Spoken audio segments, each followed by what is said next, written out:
Okay, we're currently on the path at the moment, so we're okay.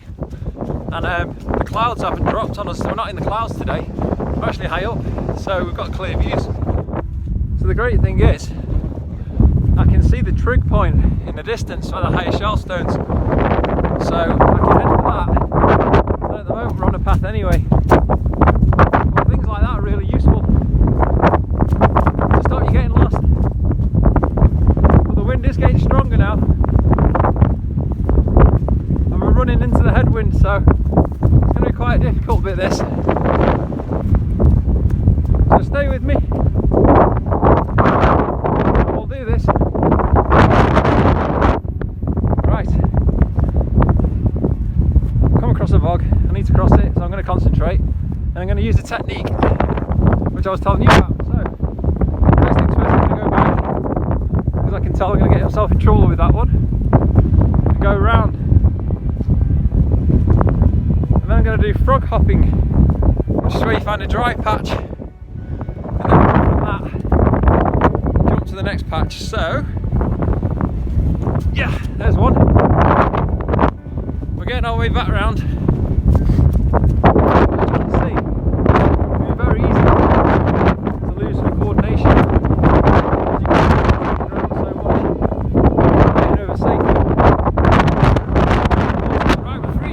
Stones, according to the OS map. Now at this point I need to head out across and leave the path, because we were on the Pennine Trail before.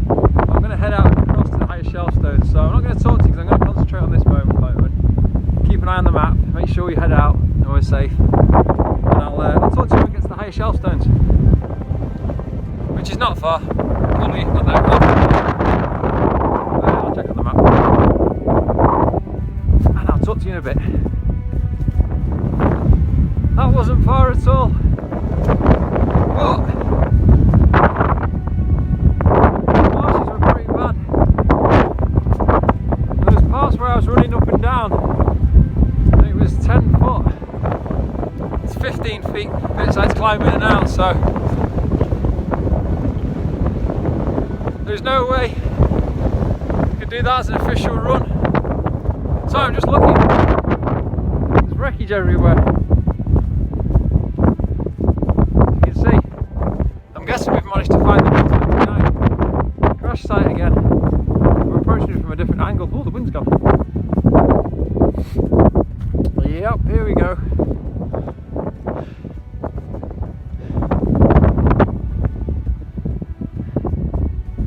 It's the B29 crash site, which I've showed you before.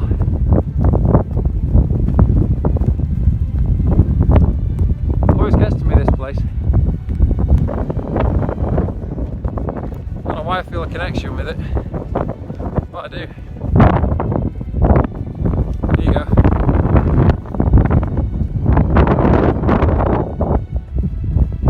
Good news is, now I know exactly where I am and how to get home. So we're not going to get lost from this point, which is great. One of the engines.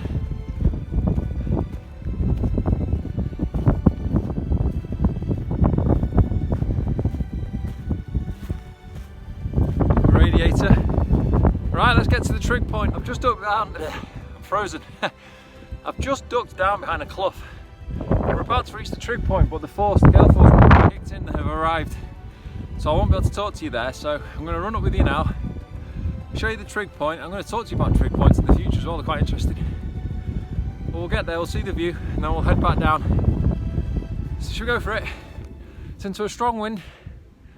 It's our final peak. Second mountain in one run. It's good going. Let's go for it. Here we go. At some point that wind's going to hit us.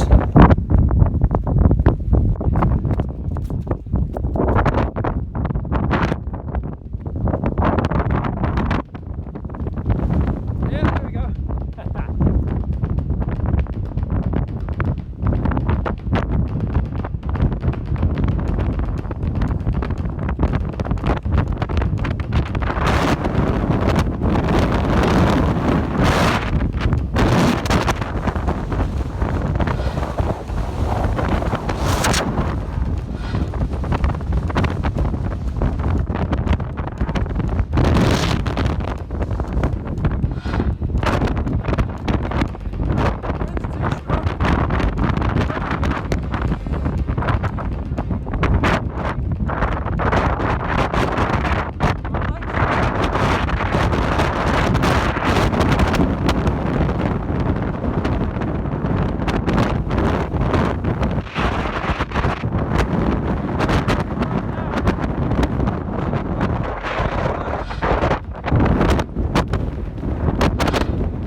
wind at the moment.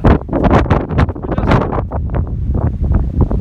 climbing down the back of these valleys. I'm not going to lie, it's exhausting because it's so strong when it's Gale-Force winds and you're running into it. But we had no choice because it hit once we'd reached the top. So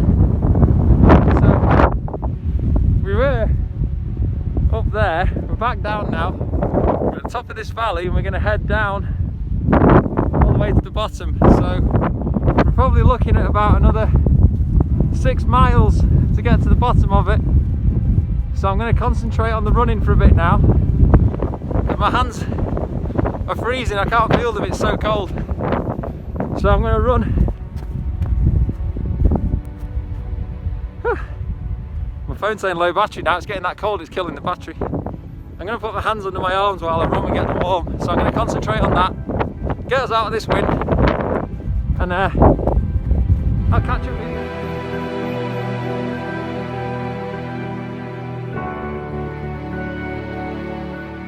Okay, this run is far from over, but we're working our way back down now. And we're out of that wind for now.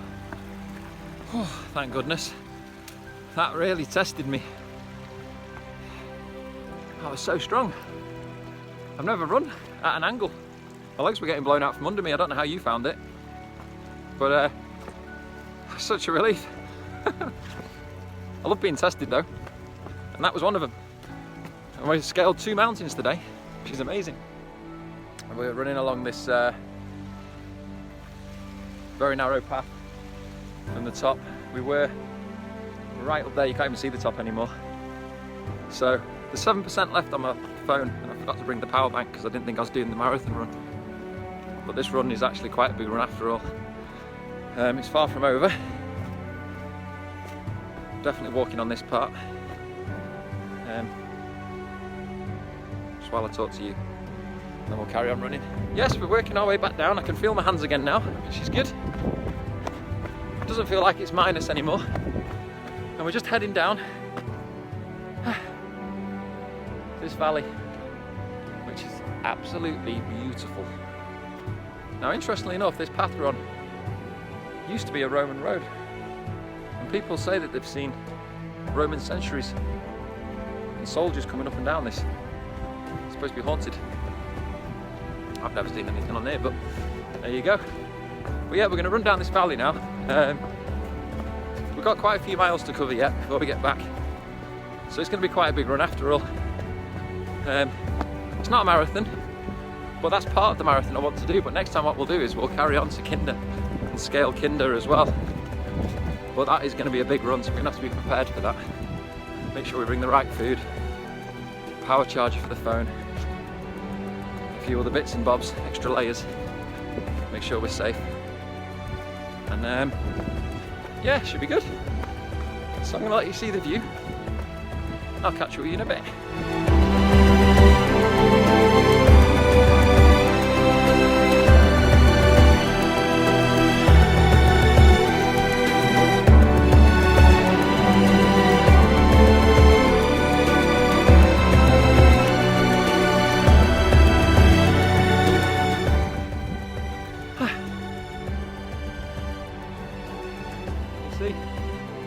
Working our way down. As I mentioned before, we're far from finished yet, because we've got to descend now. You can't ascend a mountain without descending it as well. And to be honest, the descent can be just as tough. So we'll keep going, concentrate on what we're doing. You don't want to hurt your ankle and twist it. Not when we're up running along the bottom of the valley now. I've seen before on my videos. This is the one that we ran up that time to find the crash site, and the time when we had to turn around because of the Gale-Force winds, which weren't actually as strong as the ones today. So there you go. So we've run all the way up and over 2 mountains which you can't even see, they're long gone, and we've come down this valley and we're heading back down, and it keeps on going for another couple of miles. And when we get to the bottom, I'm going to work my way back over just a couple of hills to get back to the car, and that's it.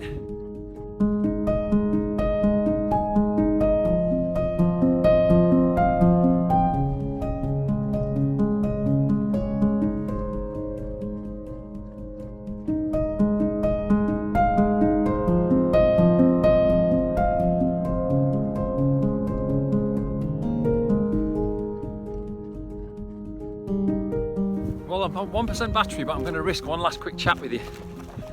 We've just gone over half a marathon. We're back down in the farmland, as you can tell. We've got green pastures, and we've got about 1.5 miles left. So 15 miles in total it'll be, the run. Oh, just under 15 miles possibly. But yes, we've done very well. I'm just stopping actually because I've just realised I've got no idea which way to head. So I'm going to go, but thanks for joining me. That's been an amazing run. We scaled 2 mountains and I can't wait for you to see the photos at the end. So yeah, well done. I'll catch you on the next one. I'm not going to lie, my legs are buggered now. Right, I better go. I've got to figure out which way to go. Talk to you later.